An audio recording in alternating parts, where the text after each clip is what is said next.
Hello, and welcome to Guys Dealings with Feelings, the podcast dedicated to addressing men's mental health issues and providing practical solutions. As always, I'm joined by my good friend Jason, who, through years of professional and personal experience, including trauma, and his over 18 years as a therapist, and then my life being profoundly shaped by the tragic loss of my son, we're here to share all the things we've learned, continue to learn, go through practices we use, things like that. Share them with you. If you enjoy, please like, follow, and share for us. What's going on, Jay? Hey, man. How Continuing on, we've been talking about culture and how how much effect it has on our human experience, and a lot of it subconsciously. And so I was listening to. I'm trying to keep my finger on the pulse of this arena, if you will. And Joey Galloway has been kind of rising through the ranks. He's got quite a bit of a following, best-selling author. He's got a podcast, and he focuses on men's mental health, emotional absence, et cetera, et cetera. A lot of what we talk about on here, uh, Galloway would talk about, and he was referring to, this was a staggering stat, and it comes on the heels. He was on Diary of a CEO, which is a great podcast, but he stated that a man has to swipe 200 times on Tinder to get a coffee date. Four of the five coffee dates will ghost him. So it's 1,000 swipes to get one coffee date. And he goes on to say that a man who is not married or lived with a partner by the age of 30 has a 1 in 3 chance of having addiction issues. And then there's a popular poll survey out. I don't know anything behind any of the data I just said or the data I'm about to say, but people have heard it, that women are currently seeking men 6 foot plus making 100,000 plus. And that is 2.2% of the men. I would assume that's worldwide, but he could just be talking about the US. Either way, it's a really low number of men who are being sought. And you've got this, and look, women got their whole other issues, and they got podcasts they can listen to about the issues they're dealing with. We're talking about the stuff that men are dealing with and how this will drive, this Galloway goes on to talk about how it drives men to, we'll just say, a negative space, because I don't want to get in any type of political or crap or anything like that on here. But it drives men to an unhealthy space. It drives a angry victim mentality. It drives men away from being social. And then he also said that, we often talk about on here, of course, that talking about mental health is, talking about how you feel, and I blah blah blah. That's a weakness, and the weakness, he associated that weakness to, a man sees that weakness as preventing them from being able to have sex with a woman. So he loses the manliness that allows him to find someone to mate with at an instinctual level.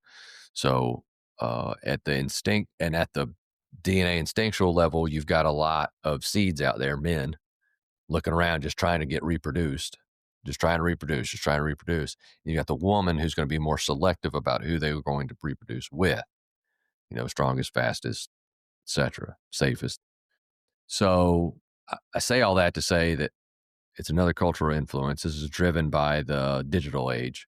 So this is the digitalization. I don't think I said that well, of dating, socializing, and I believe it affects the younger generations way worse than it's affecting you and I. But uh, but if people in our demographic age really can see this and say, "Oh, I can see how it's affecting the kids," or if they've gone through a divorce after, 10, 15, 20-year marriage, and they find themselves now on the other side of uh, when online dating started, it was in its raw infant stage when they got married, and they didn't know anything about it. And through marriage, they obviously don't are trying to date. Then they get a divorce, and they're now in this whole new fucking world where everybody's lying to everybody. Nobody looks like they look in their pictures, and They don't do the things that they say that they do. So you're in this whole new world, and then women have this outrageous expectation, A, on your height, and B, on a wage that's not attainable for a lot of people for a long time, especially at a young age. Um, and I think you really have set men up for some serious failures, and left to our own. I mean, everybody knows who stars in all the crime documentaries, and it's the victim's usually a female, and the perpetrator is usually a male, and that's not happenstance. So I think uh, we're we're driving in the name of trying to drive men's power or strength.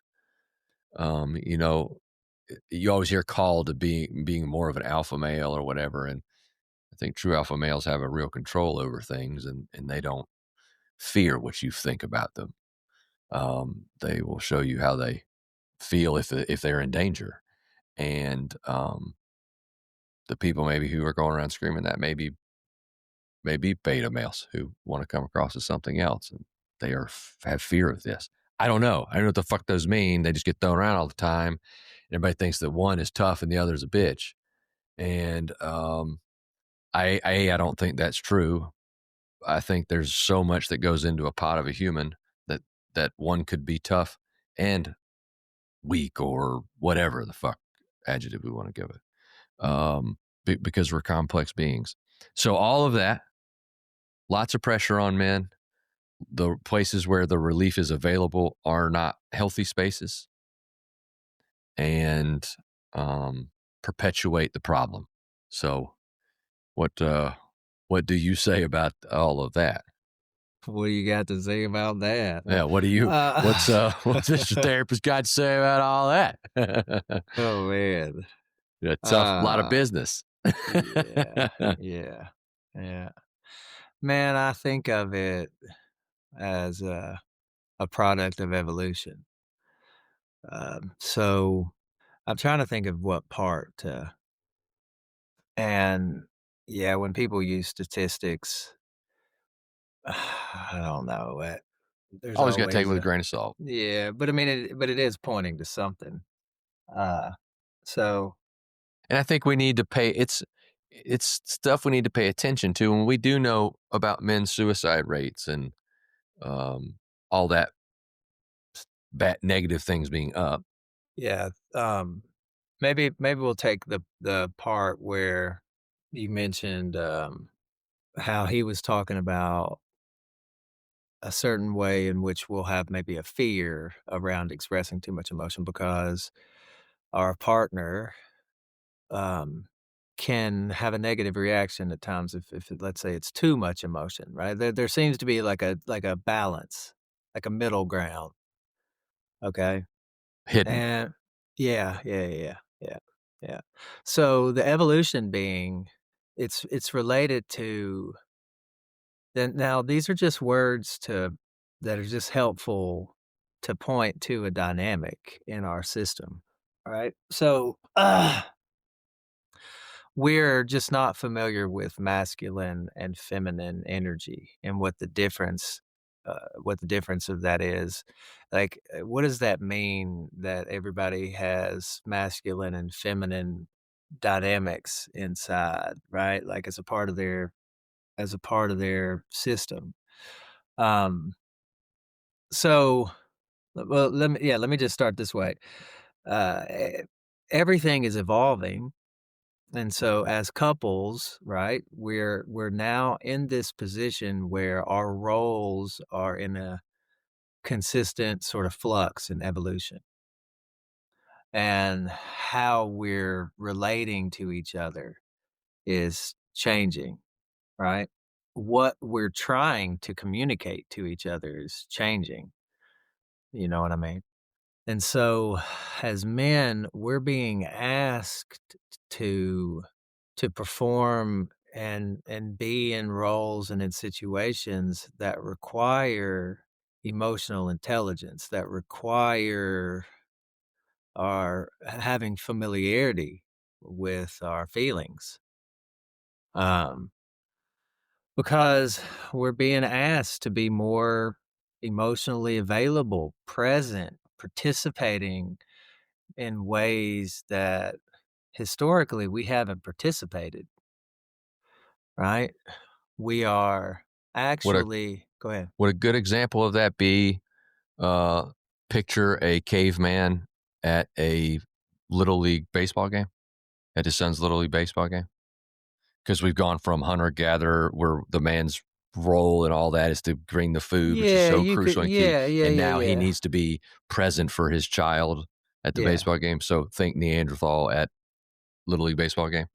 Yeah. Yeah, I mean, so Obviously, that's a rude, but you see what yeah. I'm saying. I'm trying to put an example of how we've evolutionarily grown. I mean, you can think just from the 20s, how we've changed. Yeah, let's give an example.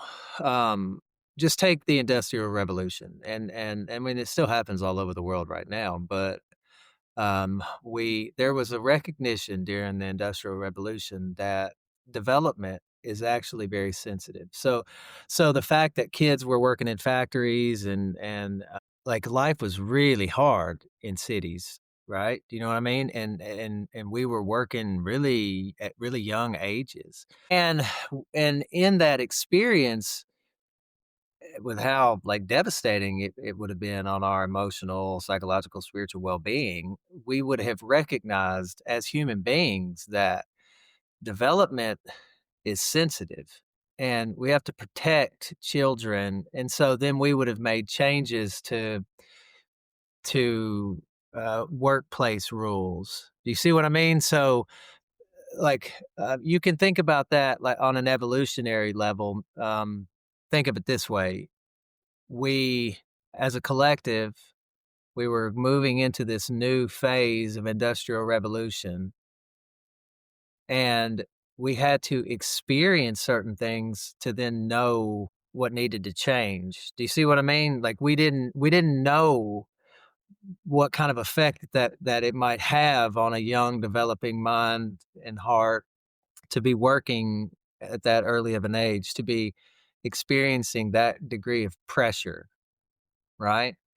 We didn't know collectively what kind of effect that would have on us. And so through experience, we begin to recognize, oh, that's not, something's not okay with that, right? Something's not okay there. We may not be able to articulate it, but then we start making changes. Does that make sense? So that's just as an example. And now, this is a simple example from, like, I'm 46.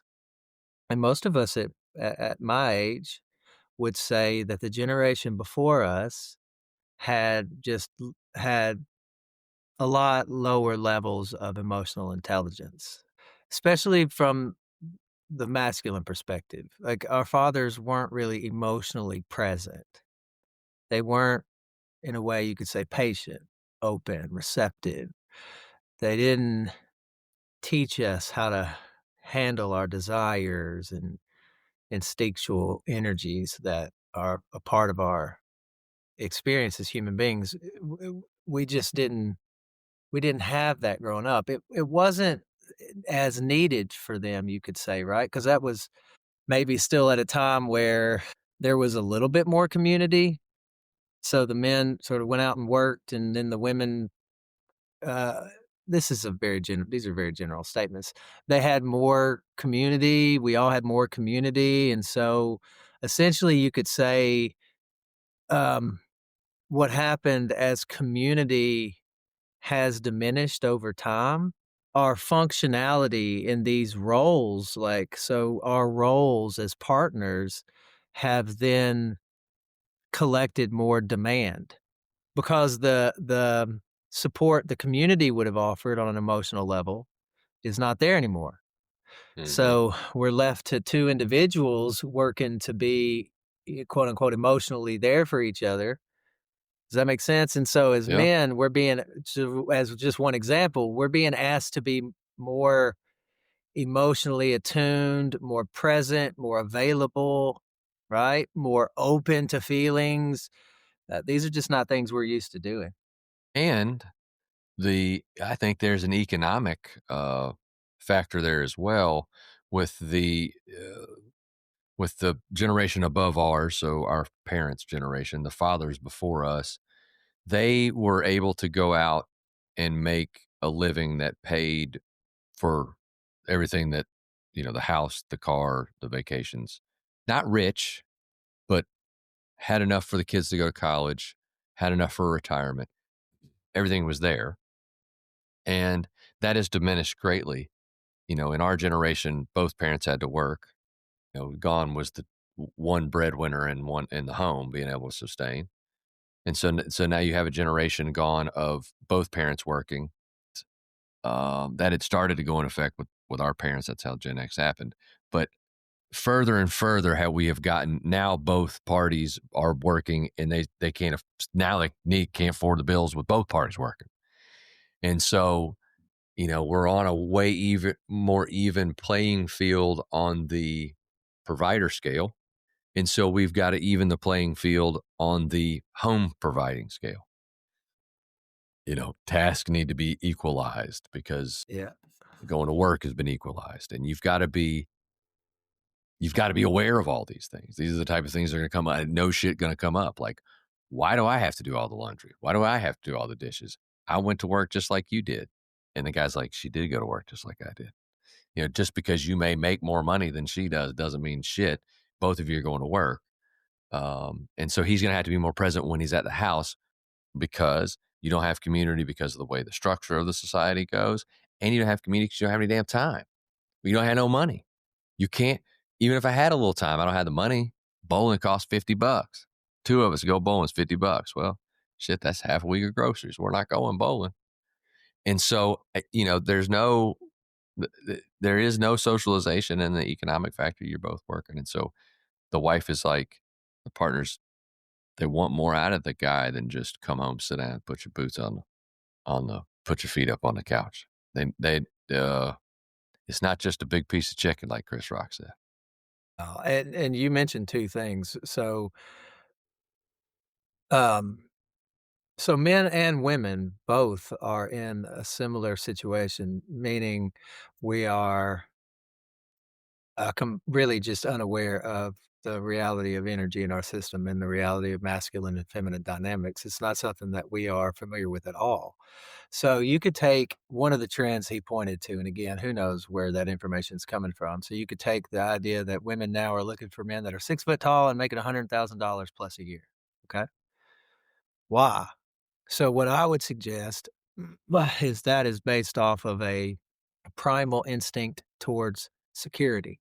That's what I was thinking. Okay. And now and that's fine. It would appear that that would contribute to a sense of safety and security for that person. Okay. All right. Well, but in reality, what is gonna what's gonna make that woman feel what she hopes to feel is gonna be her partner's openness to her feelings, his presence when she's not okay.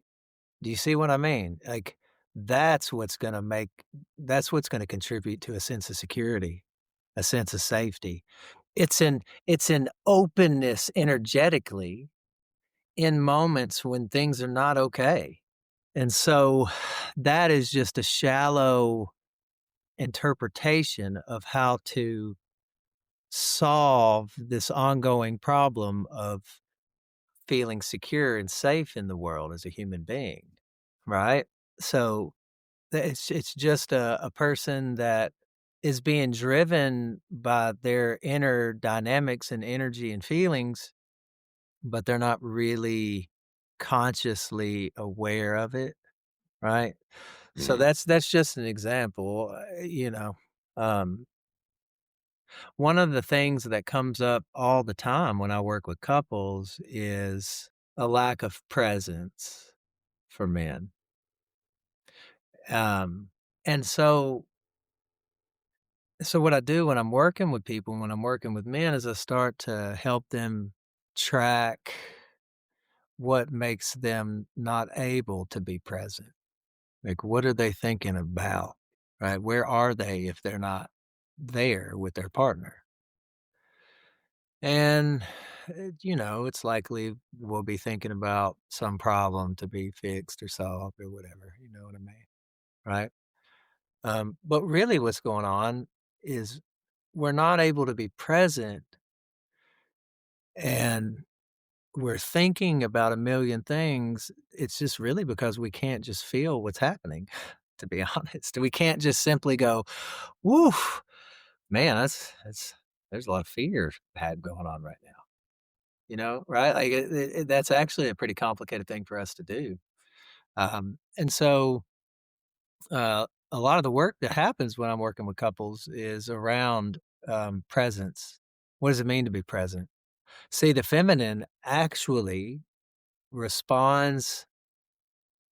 The feminine system responds most potently to a partner that is grounded in their system, that has a lot of space, it's grounded. The feminine experiences a lot of safety. It actually is one of the most, potent things that provide safety for the feminine system is just a grounded masculine. Does that make sense what I'm saying? Mhm. Yeah, yeah. Yeah. You can 'Cause that's probably refer to it that in your own relationship. but I feel like well, sure, I mean, I definitely, refer to the fucking up parts. Presence. Yeah, and, like you say, you're always trying to solve a problem, whether it's in, it's in a business or And something's going on or in reality, what's happening is we're not trying to solve the problem. We're in a relationship in that very moment, like say you're in your living room on a Tuesday thinking about something that's going on Wednesday, you're actually in a relationship with the energy. It just doesn't appear that way. It actually appears like you're solving some problem in that moment. And it's fine. You may need to plan something, but all I'm saying is we don't know the capacities we have to choose when we think about something or not think about something. We don't even have an idea of the capacity we actually have to choose what we're focusing on. yeah, that's, something I'm constantly trying to work on, and why, just and just being there, that all there. Yeah, I was talking to a sub in a house yesterday and just standing there with him and, you know, Present. yeah, just that's where I was. And I wasn't and I when I catch myself in those moments, I'm like, yeah, you're this is and I don't think hard because then I get unpresent. Yeah, But you got it. I'm hitting it right now. I'm You're not thinking just about in anything it. except You're what in this the guy's flow. telling me. Yeah, it's what this You're guy's just in the telling me. flow. And actually, Yeah. what it means is you're receiving openly. You're just taking it in. You're taking Right. it in, right? But I'm also it You're alert. You're but alert. And it makes you clear when you do veer off. yeah, yeah, yeah, Somebody's yeah, talking to you and you're thinking about something completely different. You're like, if nothing else, don't be an asshole. Somebody's talking to you. You need to listen. I mean, that's just the respectful thing to do. And so you become present. I like the other things we talk about with learning. You become yeah, aware of it. And once you're aware of it, then yeah, when you're not doing it, you're like, hold on, I'm fucking yeah. up because I'm not doing what I'm supposed to And be doing. yeah, amen. Amen. And then this just popped in my head too. The young boys that are dependent on, say, porn or other distracted, even grown men, video games, porn, any other distractions, and you could say a lack of confidence, right? That is all that's about is our lack of ability and lack of agency with what's going on inside of us. It doesn't have anything to do with not having a relationship. It doesn't have anything to do with that. It has to do with our inability to navigate our own feelings, our own energies, the dynamics that are happening inside of us. That is what the lack of confidence is about. If we actually begin to develop some agencies, people will refer to it as self mastery or whatnot, around our own thinking and feelings, that in and of itself builds confidence. What you exude. Yeah, It, you know, it's it's expressed. yeah, it's real and you don't exude it and walk around beating on your chest. It's a lack of need. It's Confidence is really a lack of needing things from the outside. and you exude it. Yeah, because You can't you're more manufacture it. solid. Yeah, Yeah. yeah. You could say the way that it appears to us visually is that a person's more solid, relaxed, authentic, free. It's how it appears visually. Yeah, and Um, that's why you can see somebody who's faking it because it's yeah, so easy to see that they're trying. yeah, And yeah, one who's yeah, confident is not. It yeah, seems they. I'm sure they are.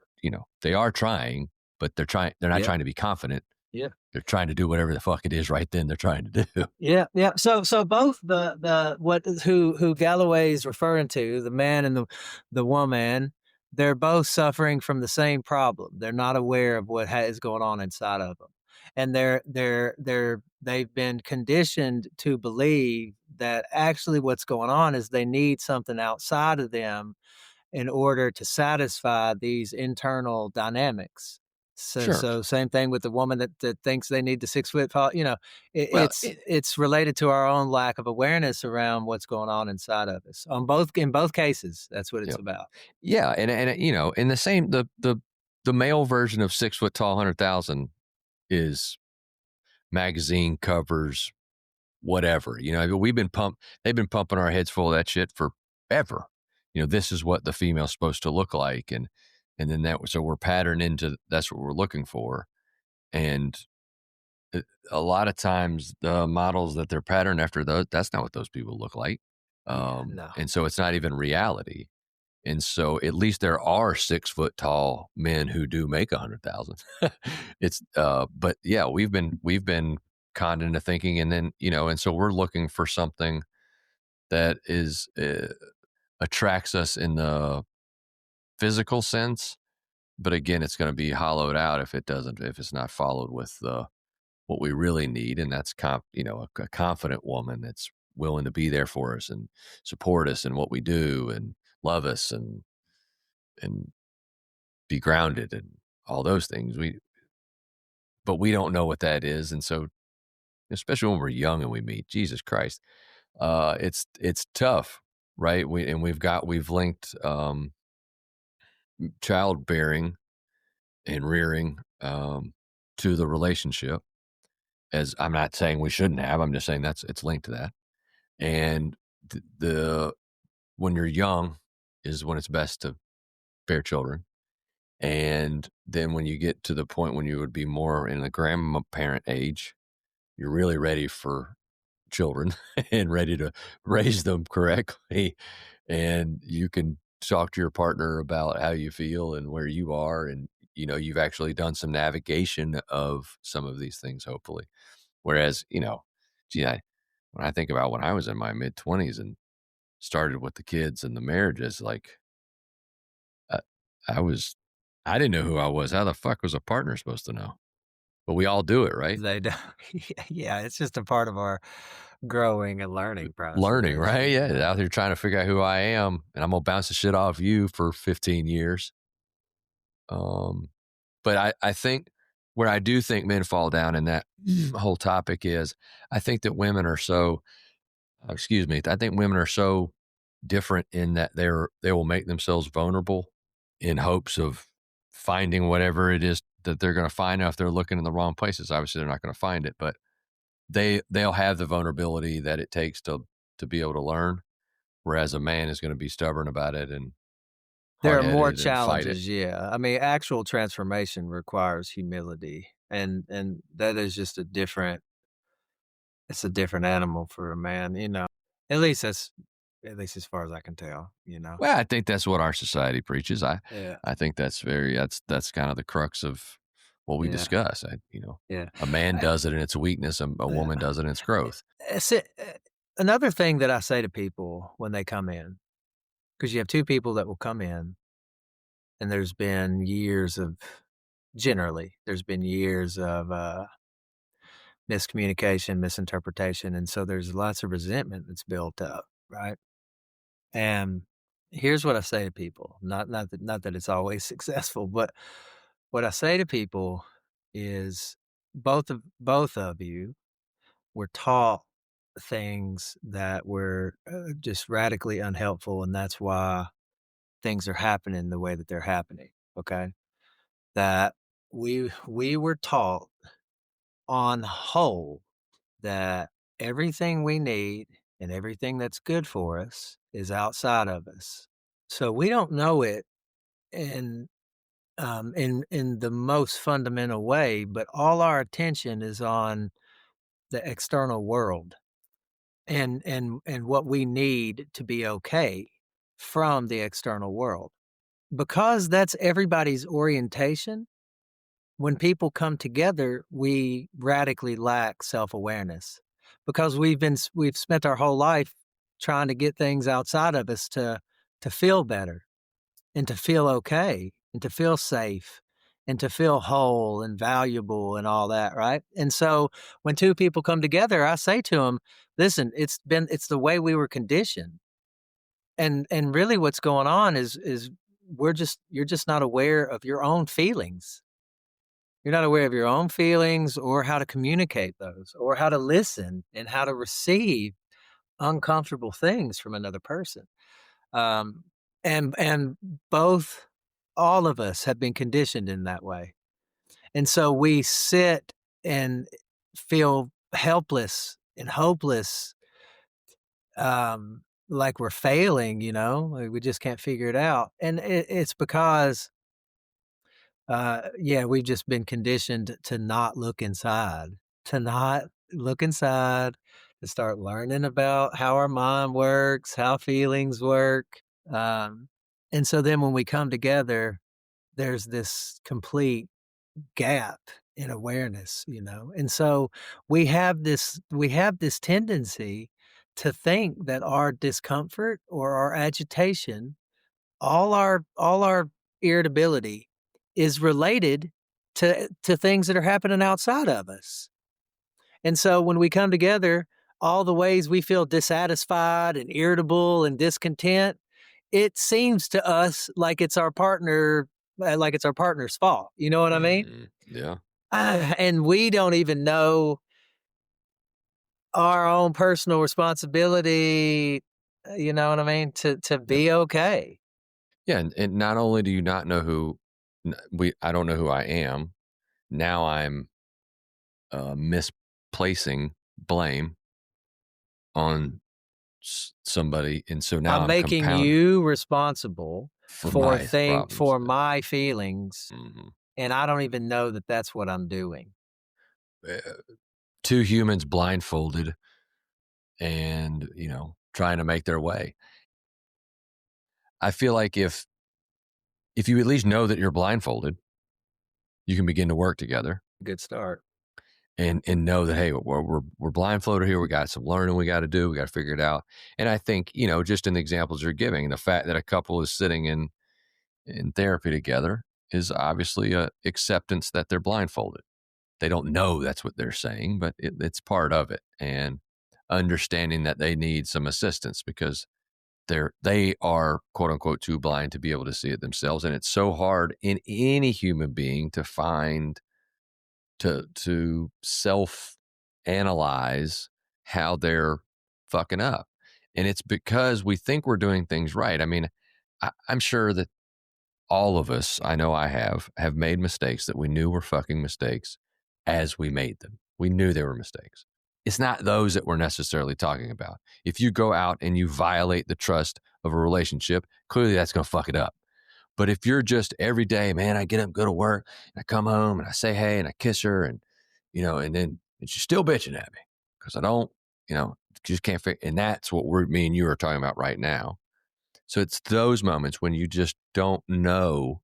And obviously you don't know. So to self analyze is impossible because you're not going to see the flaw in it. Because if you saw the flaw in it, you'd already know it was a problem. And so you've got to have somebody who doesn't have the blindfolds on, at least in that area, to say, hey, well, here's what's going on. And it's not that the person has the answer. And I give this speech anytime a therapist comes up, really. We don't go to therapist because we're going to tell them a set of facts and circumstances, and A, they're going to make a judgment to say that person A is right and person B is wrong. And B, they're not going to say that this is the answer to all that ails you. They're going to give wisdom like you've done just now talking to this hypothetical couple and hold the mirror up and say, hey, Aaron, you don't know who the fuck you are. How do you expect her to know who the fuck you are? You don't know who the fuck you are. How can you blame her for your fucking problems? You can't do that. And that's just Oh, okay. And it's the same thing for her. She's dealing with the same shit. Um, and then there's the individual who finds their way or begins to find their way, and the other doesn't. And we've been married 20 years, man. I show up, all of a sudden she wants a divorce. Yeah. Yeah, started going to see a goddamn therapist. I'll be damned he didn't send us to the divorce house. It's like, yeah, he probably didn't send you to the divorce house. Some may, I don't know. But they could just hold the mirror up to her and say, hey, you need to get in tune with yourself. And when she does the work, and she gets in tune with herself and she figures her feelings out and she's grounded and now she's confident in who she is, and you come stumbling in the door the same dipshit you were 20 years ago, it's not attractive. She doesn't want to be with you. She'll say, hey, man, I still think you're a good dude. Like, I love you, but you're still the way you were 20 years ago. And I'm not who I was 5 years ago because I've done a lot of work and change. And so that's when we're caught like, what in the fuck happened? And that's what happened. And you have to, I was going to say, you said resentment begins to build up. It's because it's been neglected. Like the relationship is in and of itself an organism, and it must be nurtured and worked on and fed and Mhm. all these things, or it will end up like anything else we neglect. If you neglect an animal, if you neglect a garden, if you neglect a car, if you neglect anything, it is going to be more fucked up than when you left it. Yeah, man. And one thing I say to people as it relates to resentment is what it actually is you just not seeing the options that you actually have available to you. So the way that it appeared like everything was happening to you, like your partner wouldn't let you do this or wouldn't do that or wouldn't do this, it's not really about that. It's just you didn't see the options you had available to communicate, to assert yourself, to assert your needs, to ask for what you want, to make requests, to say no, to leave. You just didn't see those options. So resentment is actually just a lack of seeing options for myself. So it appears like I'm a victim and everything is happening to me. Well, that's just a, a distortion. Yeah. It's funny you bring this up. Um, the way you brought it up because it triggered me. Obviously, we're having a conversation. You just bring it up. But to say what you just said, this is a global relationship thing. This is not just a man and a woman. This is Yeah. Yeah. father son. This is employee employer. It's It's the the whole actual thing. dynamic of the internal process of what we're calling resentment. So Correct. here's what we're actually calling resentment. A person has an agitation in their system, and then what they do is they give attention to the person, place, and a thing that that appeared to trigger the agitation. So that's in any given moment. You see what I'm trying to say? So the opposite would be a person just feeling the feeling.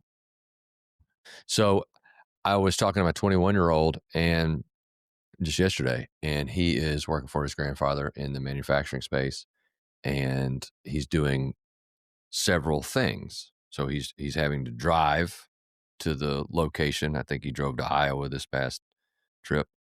When he gets to the location, he actually goes into the factory with his grandfather. They work on the machines, calibrating, fixing whatever's needed. And then Ellis is also doing um, uh, AutoCAD drawings for him. Three different, very distinctly different roles, and compensation is different. And so that prompted me to educate Ellis just a little. It was just a, you know, maybe a 15, 20-minute text conversation where I went through some of the lessons that I've learned working with people that, and only people you go into business with are people that you already trust. So it's going to be a relationship already there. And when you get into a money, quote unquote, relationship, crossing from just friendship or parent son or grandfather grandson, when you cross into that money, but you add money, it's a lot like when you had sex with a relationship with a woman, it changes shit immediately. And so what we do to prevent resentment from building up is we set a very clear, distinct set of rules, boundaries, um, expectations. So from the employer, Yeah. grandfather in this story, he needs to be very clear. These are the rules. These are the way we do things. These are the processes in which we do them. I expect you to be here at X time. I expect you to, not be on a phone. But all those expectations need to be laid out. Not because Ellis is a bad employee. He's a great employee. He's amazing. He's awesome. But he's also 21. So he's a dipshit at the same time, right? Like he can't help it. He's way better off than I was at 21. But he still has a lot to learn because he's just 21. So the expectations have to be set for him. On the flip side, he's doing these three distinctly different tasks. All are going to be compensated differently. And so he threw out a number, I think I'm going to make X amount this time. Well, it's either this or that. And the gap in between, I was like, son, that's too big of a gap. You should be able to define more clearly to me, not because I care whether it's the low number or the high number. It's just there shouldn't be that much ambiguity because that's so much room for resentment to occur. Go back, grandchild, grandfather. I'm working my butt off, grandchild says to self, but I'm not being compensated enough. I should be making more. When I'm driving, I should be making the same thing as when I'm crawling in one of these machines in a factory. And grandfather's thinking, man, I'm paying this kid a lot of money and he's not doing what I want him to do. He didn't share the expectations. Ellis didn't Yes, understand the payment or the you got it. compensation package. And so you begin to build this resentment. And we can see that as men in an employee scenario like this. We've gone into a business with a buddy and, oh, he fucked me over because he did this. And both of them say that. They both say he fucked me over. It's like, well, how'd y'all both fuck each other over? And it's different ways and they don't understand. They don't understand what the other party was You got it. doing. There's a really central ingredient to resentment, and that's secrecy. Lack of communication, right? Secrecy, yeah. But it doesn't even have to be. I feel like when you say secrecy, the reason I'm bucking a little, Yeah, I I feel hear like you. secrecy it has intent.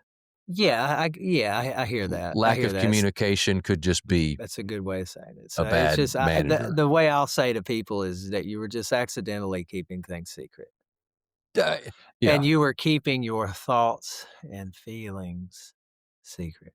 yeah. You We see? tell ourselves we're just keeping them to ourselves, but we're keeping them secret. Right? You see what I Yeah, mean? And yeah, so and then I'll say to people, that is because you're just not familiar with your thoughts and feelings and communicating those to other people. There's a block, and we just gotta figure out what the block is and what it's related to, so then you can speak up for yourself, no matter who it is. yep, yeah. And I mean, we don't. We as men, we would have zero problem with our boss sitting down with us at a table to sit down and clearly define their expectations for us, especially if they told us, and at the end, I want you to tell me your expectations of me, including how much you think I should be paying you. I think all we want is to be pointed in an appropriate direction. Because then we would have a set of rules. The game would have rules. And we're cool with that. We don't mind playing the game as long as we know what the rules are. And this, what me and you were talking about, the rules have all been kept secret. Nobody wants to, and then nobody wants to fucking talk about them. Yeah, and even more fundamental than that, it's all our power lies in the heart, and as men, like, our capacities for caring and for duty and for protecting and taking care of are infinite. It's just that this world has beaten that out of us, and we're just trying to get it back, and that comes through, a greater awareness of ourself, a greater self-mastery of all these energies and dynamics and thoughts and feelings that are happening inside. Yeah. Yeah, it's about I like to say, I like I said earlier, it's I think we've got multiple blindfolds on. We get one off and we just got another we gotta deal with. But it seems like the more blindfolds I take off, the more I am able to spot a blindfold. Um, Yeah, and what I work to help people do is simplify what it is that they're actually doing. And so our blindfold is really um like if you shut your eyes, what it really is about is what we have a habit of paying attention to. So we just have a habit of paying attention to our thinking and thoughts and the past and the future. We actually are just paying attention to it all the time. And but it doesn't appear that way to us. Um, and we can learn how to just stop paying so much attention to the mind but we have to practice that. Mhm. It's something that needs to be practiced. And when you practice stop paying attention to the mind so much, you're automatically becoming more familiar with feelings Yeah, because you're more in tune. because it's just automatically what's happening. Um, because feelings are always happening. It's just if we're not conscious of them, they're having an effect on our life unconsciously. So it's not even like we're becoming more conscious of something that's already there. So it's already affecting us. So this is about our just becoming conscious so we can actually have more choice. So I don't the we don't have as much choice as it appears to us that we do. And we're not making the kind of choices that it appears to us that we're making. Um, if something's unconscious, how can you describe it as a choice? So self-awareness and then growing our awareness of how our mind works and how feelings are working and how those are operating together, um, that's actually giving us more choice. It's giving us more options. Yeah. Yeah, it seems and this to wrap it up, this Yeah. is what has happened to us in our culture, is that this has all been vilified and then not therefore not taught and generationally not learned, and then we continue to add and add and add layers on top of it, like we talked about with the economics and, what you brought up about the changes in the home. And we still never address any of it. We keep it all bottled up and on the outside instead of opened up and on the inside. Yeah, because we're trying to get the the the deck chairs of the Titanic straight. We're trying to fix everything on the outside Mhm. before but it's actually the inside that needs attention. And so it just so we just keep scrambling around trying to get everything in order on the outside. And the machine keeps pushing us Yeah. to Yeah. focus on that. Yeah. Yeah. Yeah. So anyway, well, we hope you enjoyed this, and we appreciate your time. It's your most valuable asset. And until next time, we hope you have an awesome day. Thanks, brother.